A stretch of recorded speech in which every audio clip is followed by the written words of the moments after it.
Perkenalkan, saya Asyilida dan pada kesempatan kali ini saya akan membahas produk atau jasa yang perdagangannya diintervensi oleh pemerintah Indonesia. Contoh yang pertama adalah beras. Pemerintah Indonesia memang sering melakukan intervensi pada perdagangan beras untuk menjaga stabilitas harga dan juga ketahanan pangan. Intervensi yang dilakukan pertama adalah pembatasan impor, di mana tujuannya untuk melindungi petani dalam negeri dan juga menjaga harga beras di tingkat yang wajar. Yang kedua, dalam pengadaan beras, pemerintah dapat membeli beras langsung kepada petani, kemudian dijualnya kembali dengan harga yang lebih murah kepada masyarakat. Kemudian pemerintah juga memberikan subsidi kepada petani untuk mereka dapat meningkatkan produksi dan juga mengurangi biaya produksi. Kemudian contoh yang selanjutnya adalah bahan bakar minyak atau BBM. Pemerintah juga sering melakukan intervensi dalam perdagangan BBM untuk menjaga daya beli masyarakat. Contoh intervensi yang dilakukan adalah dengan subsidi. Pemerintah memberikan subsidi kepada konsumen untuk mengurangi harga jual BBM di pasaran. Kemudian pemerintah juga menetapkan harga ecer tertinggi untuk melindungi konsumen dari harga yang terlalu tinggi. Contoh berikutnya adalah listrik.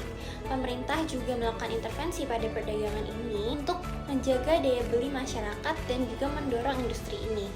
Intervensinya berupa subsidi, jadi pemerintah memberikan subsidi kepada konsumen untuk mengurangi harga jual listrik di pasaran. Kemudian pemerintah juga menetapkan tarif listrik, jadi pemerintah menetapkan tarif listrik yang berbeda untuk kelompok-kelompok pelanggan yang berbeda. Kemudian pemerintah juga melakukan intervensi dalam sektor jasa keuangan, di mana bertujuan untuk menjaga stabilitas sistem keuangan dan juga melindungi konsumen. Intervensinya berupa pengaturan dan pengawasan. Pemerintah mengatur dan juga mengawasi kegiatan-kegiatan dalam lembaga keuangan untuk memastikan bahwa mereka beroperasi dengan aman dan juga dengan baik. Nah, pemerintah melakukan intervensi kepada produk-produk atau jasa tersebut untuk berbagai alasan, seperti melindungi kepentingan nasional. Pemerintah ingin melindungi industri dalam negeri, menjaga ketahanan pangan, dan juga menjaga daya beli masyarakat. Tujuan berikutnya adalah meningkatkan efisiensi pasar. Pemerintah ingin memastikan bahwa pasar berjalan dengan efisien serta adil. Tujuan berikutnya adalah untuk mencapai tujuan sosial. Pemerintah juga ingin untuk meningkatkan tujuan sosial seperti meningkatkan standar hidup dan juga melindungi lingkungan. Intervensi pemerintah juga dapat didorong oleh kepentingan yang mendesak atau tujuan-tujuan tertentu, seperti untuk menanggulangi krisis.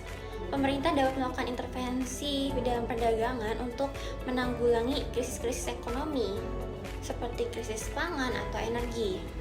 Selanjutnya adalah untuk meningkatkan daya saing. Pemerintah dapat melakukan intervensi untuk mendorong industri dalam negeri dapat meningkatkan daya saingnya di pasar global. Selanjutnya adalah untuk mendorong pembangunan ekonomi. Pemerintah dapat melakukan intervensi untuk dapat mendorong pembangunan ekonomi di sektor-sektor tertentu.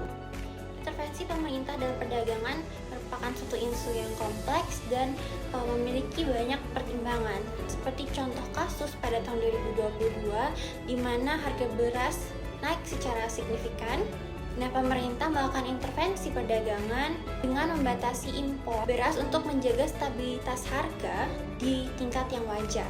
Hal ini dilakukan karena harga beras pada saat itu mengalami kenaikan yang sangat signifikan.